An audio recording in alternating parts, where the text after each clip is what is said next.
আসসালামু আলাইকুম। আমার নতুন আরেকটি ভিডিওতে আপনাদের সবাইকে স্বাগতম জানাচ্ছি।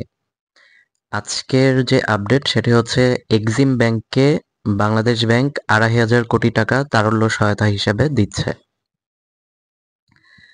তো এই যে আপডেটটি এটি কিন্তু এখনো সার্টেন না এবং বিভিন্ন যারা ব্যাংক ও ফাইন্যান্সিয়াল ইন্ডাস্ট্রি নিয়ে যেসব মিডিয়া নিউজ করেন তাদের মধ্য থেকে আমি দেখলাম যে বাংলা bdnews24.com তারা একটি নিউজ করেছে যে এক্সিম ব্যাংকে আরো ২,৫০০ কোটি টাকা দিচ্ছে বাংলাদেশ ব্যাংক।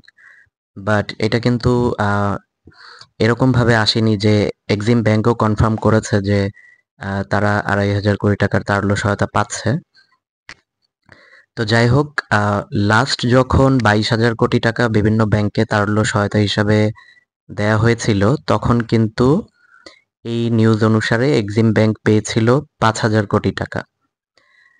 ২০২৪ সালের নভেম্বরের দিকে ৬ ব্যাংকে ২২,০০০ কোটি টাকা তারল্য সহায়তা দেওয়ার সময় এক্সিম ব্যাংক তখন ৫,০০০ কোটি টাকা পেয়েছিল।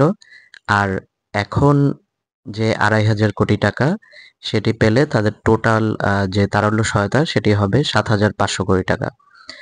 আর আরেকটা ব্যাপার বলে রাখি যে এক্সিম ব্যাংকে কিন্তু আসলে খুব একটি তারল্য সংকটের মধ্যে যে তারা ওরকমভাবে ছিল বা আছে এটা কিন্তু কেউ বলেনি। বিভিন্ন জায়গায় আপনি যদি দেখেন যেকোনো একটি নিউজ হয়েছে যে এই ব্যাংক এত টাকা তারল্য সহায়তা পেয়েছে, তার নিচে অনেক সময় অনেক ব্যাংকের গ্রাহকরা কমেন্ট করেন যে এই ব্যাংক থেকে আমি টাকা পাচ্ছি না বা এরকম হচ্ছে। তো এক্সিম ব্যাংকের ক্ষেত্রে কিন্তু এরকম আসলে দেখা যায়নি। হয়তোবা তাদের যে সাবেক চেয়ারম্যান যিনি ছিলেন তিনি পরিবর্তনের পর থেকে কিছু অনিয়ম তার সময়ে হয়তো সংগঠিত হয়েছিল। তো সেখান থেকে একটা রিকভারি প্রসেসের মধ্যে দিয়ে এক্সিম ব্যাংক গিয়েছে বা এখনো যাচ্ছে।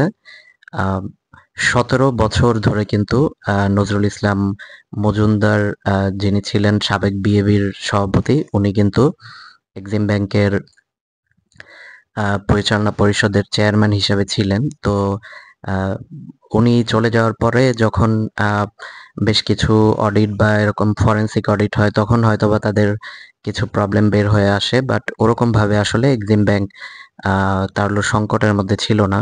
বাট তারপরেও কিন্তু ব্যাংকে চলতে গেলে দেখা যায় যে তাদের একটি রেগুলার একটি ফান্ড রিকোয়ারমেন্টের প্রয়োজন পড়ে। তো সেই জন্য হয়তোবা এক্সিম ব্যাংক তারল্য সহায়তা বাংলাদেশ ব্যাংকের কাছ থেকে চেয়েছে এবং বাংলাদেশ ব্যাংক কিন্তু আগেই বলেছে যে তারা যে তারল্য সহায়তাগুলি দিবে সেটির এগেনস্টে মার্কেটে যাতে এক্সেস মানি সাপ্লাই না হয়, তারা বন্ড বা ট্রেজারি বিলের মাধ্যমে কিন্তু জনগণের কাছ থেকে ওই টাকাগুলি আবার তুলে নেবে।